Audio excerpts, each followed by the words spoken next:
Diabetes atau kencing manis sampai sekarang tidak dapat disembuhkan. Yang bisa dilakukan hanya mengontrol kadar gula dalam darah.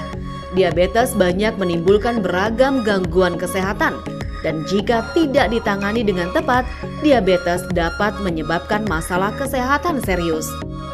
Lantas, apa saja gejala dari diabetes? Apa penyebabnya? Dr. Wismandari Wisnu, spesialis penyakit dalam konsultan metabolik, akan memaparkannya untuk Anda. Dan hadir juga Yola yang akan berbagi cerita tentang pengalamannya yang terkena diabetes sejak usia muda. Mbak Yola, kena diabetesnya dari umur berapa waktu itu? Sejak kapan? Dari umur saya 30 tahun, Dok. 30 Iya, tahun. 30 tahun. Itu setelah saya melahirkan anak pertama. Oh, oke. Kok setelah melahirkan? Waktu hamilnya gimana? Waktu hamilnya saya tidak pernah mengecek dan saya juga tidak pernah tahu gitu. Tidak pernah tahu. Tidak pernah tahu. Maaf, ini lahirnya dan kontrolnya selama ini di bidan atau di dokter? Di dokter. Di dokter Iya, ya? di dokter. Cuman mungkin saya lalai, tidak memeriksakan gula darah atau apa yang harus saya persiapkan sebelum saya melahirkan gitu. Terus ketahuannya akhirnya gimana? Setelah melahirkan kok bisa tahu tinggi gimana tuh? Waktu itu kejadiannya tuh pada malam itu saya menggigil, tapi pagi-pagi saya pikir mungkin karena saya kelelahan. Nah, pagi-pagi saya ke kamar mandi, itu saya jatuh di kamar mandi. Jatuh. Saya merasakan ini berputar, Dok. Nggak sadar? Nggak sadar, karena ngerasa waktu saya buang air kecil kok semut banyak, Dok. Oh, Semut itu banyak di kamar mandi. itu udah berapa lama tuh Ibu taunya ada semut Itu banyak? setelah saya melahirkan, Dok. Setelah melahirkan? Saya melahirkan bayi saya waktu itu baru 2 bulan lah, Dok. Baik kalau Iya. gitu. Terus gimana sampai di laboratorium apa yang terjadi? Gulanya berapa waktu itu? Pas dicek itu, wah Ibu ini gulanya 500. Saya kaget, Dok. Sekali Ya ya? Allah, iya tinggi itu, Dok. Langsung dari situ saya langsung ke rumah sakit, saya ke dokter penyakit dalam. Udah dibilangnya, aduh sayang sekali ya Bu, Ibu kena gula keturunan. Saya bingung kok dokter bisa tahu itu gula keturunan gitu.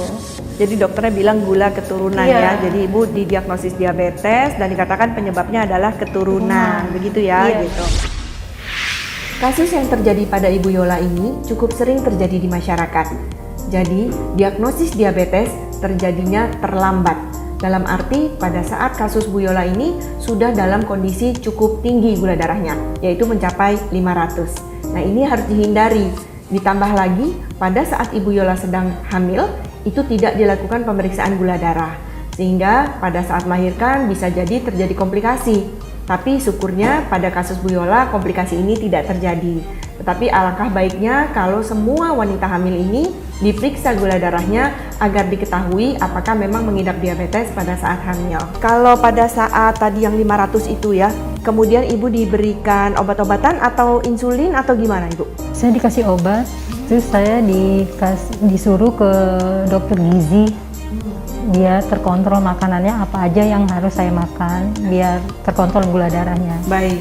Terus gimana Bu, dalam beberapa bulan Ibu kontrol lagi gulanya jadi berapa? Itu saya lama ya turunnya, Dok. Lama, itu sulit saya waktu itu, padahal saya udah diet, udah minum obat, tapi cuma sedikit yang turun. Obatnya kalau boleh tahu berapa macam Ibu? Saya waktu itu obatnya metformin ya. Metformin, jadi Iya. hanya satu macam ya Bu ya? Satu macam, tapi kan adik-adik saya ini kan pada kena diabetes juga, jadi ada minum gulkopak, itu saya minum juga. Maaf, adik kandung, berarti Ibu waktu itu umur 30 tahun, berarti adiknya umur berapa? Cuma beda setahun, Dok. Saya ini 10 saudara. Iya. Cuma beda setahun, ada yang 2 tahun. Jadi yang kena siapa aja Bu dari 10 bersaudara itu? Saya anak pertama. Yang pertama, kedua, ketiga, keempat, dan bungsu yang ke-10. Itu yang kena diabetes. Baik, tapi kenanya muda-muda ya Bu? Iya, kalau kata orang kan itu selang-seling ya Dok. Kalau saya sudah kena berarti yang ketiga gitu, atau cowok. Tapi ini enggak, ini beruntun. Beruntun, Dok. Karena emang itu nggak betul Ibu. Iya. Jadi itu mitos ya? Iya, mitos. Mitos, jadi kenanya bisa yang nomor berapa aja dari saudara Iya, kandung. iya. Ada satu lagi mitos, coba mungkin saya tanya dulu nih ya. Bapak atau Ibu yang diabetes? Ibu saya. Ibu ya? Iya. Tapi yang kena Ibu Yola, Ibu bukan saya. anak laki-laki. Bukan. Ya, berarti satu lagi terbukti pada kasus Bu Yola ini ya. Iya. Terbukti yaitu nggak menyilang Bu Tidak Yola. menyilang, Tidak iya, menyilang. benar, Jadi iya. dari ibu bisa kena ke anak perempuan, dari yang bapak juga bisa ke anak laki-laki. Jadi mitos-mitosnya terbantahkan ya di Iya, kasus Bu Dok. Yola ya. Iya. Iya gitu. Oke, Ibu bilang tadi katanya lama ya gula darah turunnya. Lama tuh sampai berapa lama sampai akhirnya bisa terkontrol gulanya? Saya waktu itu kan 500, setelah saya minum obat, terus makan saya ganti beras merah gitu. Terus rajin pola hidup juga saya teratur, itu saya periksa lagi itu masih 400-an. Berapa bulan? Itu ya sekitar 2 bulanan lah. 2 bulan dari 500 turunnya cuma 100 ya Bu? Cuma 100. Oke. Terus gimana Bu? Ya akhirnya tetaplah saya, karena saya juga capek ya dok ya, bolak-balik, udahlah saya beli cek itu aja. Cek gula punya itu jadi saya beli. bisa ngecek di rumah Ya, sendiri bisa ya Bu ngecek ya, di rumah, cek glukometer ya? Iya, sebenarnya sih semuanya itu tergantung dari pola makan. Kalau kita stres juga yang saya alamin pribadi ya dok, stres, capek, itu gula darah bisa naik dok. Udah, Ibu kayaknya udah pinter ya, udah bisa tahu apa yang menyebabkan tinggi. Nanti kalau turun juga pasti Ibu juga tahu apa yang bisa bikin gulanya turun. Tapi itu betul sekali memang Bu. Ibu kan diabetes sudah 18 tahun. Iya, Dok. Kira-kira Bu, kalau salah satu komplikasi diabetes itu kan lukanya sukar sembuh ya Bu. Melahirkan Sesar semuanya. Semuanya sesar. Iya. Nah kalau sesar kan ada luka operasi ya Bu. Iya, Dok. Nah itu gimana Bu? Aman semua nggak? Kan ada anak pertama ya udah Iya. diabetes nih. Gimana Bu? Anak pertama mungkin pada saat itu kalau menurut saya gula darah saya tinggi, sebenarnya pasti kan ada efek dari ini, tapi alhamdulillah enggak dok. Anak kedua lulus juga, maksudnya nggak ada apa-apa. Pas anak ketiga mungkin bertambah umur ya dok, waktu saya melahirkan anak ketiga, luka ini saya kok perih yang rasa-rasa ya, padahal kan saya nggak mandi-mandi, saya lap badan aja.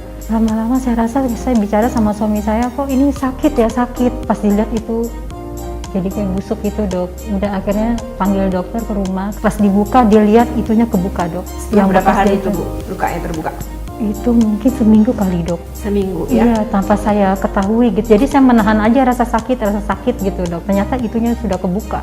Jadi lukanya nggak menutup dengan baik ya Tidak Bu ya? menutup. Pengobatannya apa Bu selama Ibu hamil? Diobati apa gulanya? Saya tuh sebenarnya dok, saya tuh nggak minum obat. Kenapa Ibu? Karena saya takut dengan kejadian ibu saya. Oh, kenapa ibunya? Ibu saya tuh rajin minum obat, tapi kok kena ginjal dok, cuci darah. Itu yang jadi bikin saya tuh jadi takut gitu loh dok. Kira-kira Ibu belajar apa Bu dari peristiwa Ibu hamil ketiga? Ibu tidak minum obat, tidak suntik juga pasti ya? Karena obat aja nggak mau ya, apalagi suntik ya Bu gitu.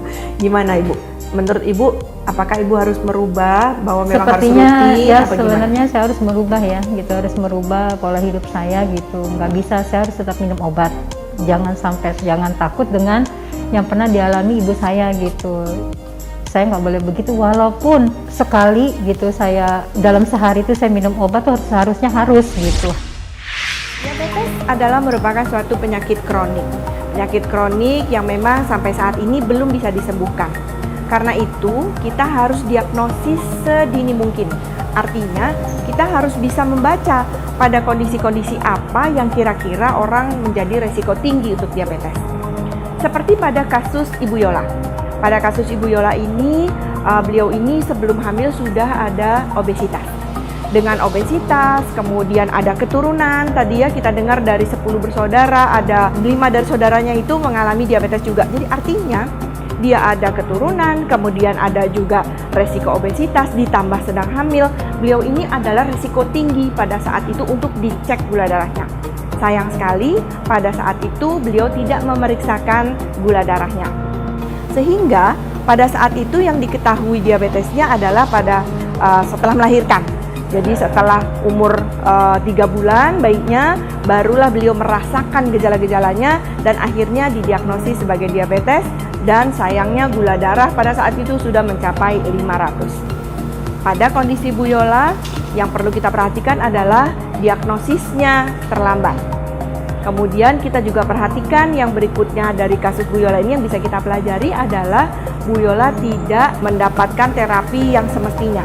Dalam arti, setelah beberapa bulan, gula darahnya belum tertata laksana dengan baik. Kasus diabetes sebaiknya didiagnosis cepat, kemudian ditata laksana dengan cepat juga, sehingga kita berharap bisa mencegah terjadinya komplikasi-komplikasi diabetes yang jangka panjang.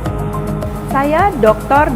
Wismandari, spesialis penyakit dalam, konsultan endokrin metabolik diabetes, untuk Hidup Sehat Plus.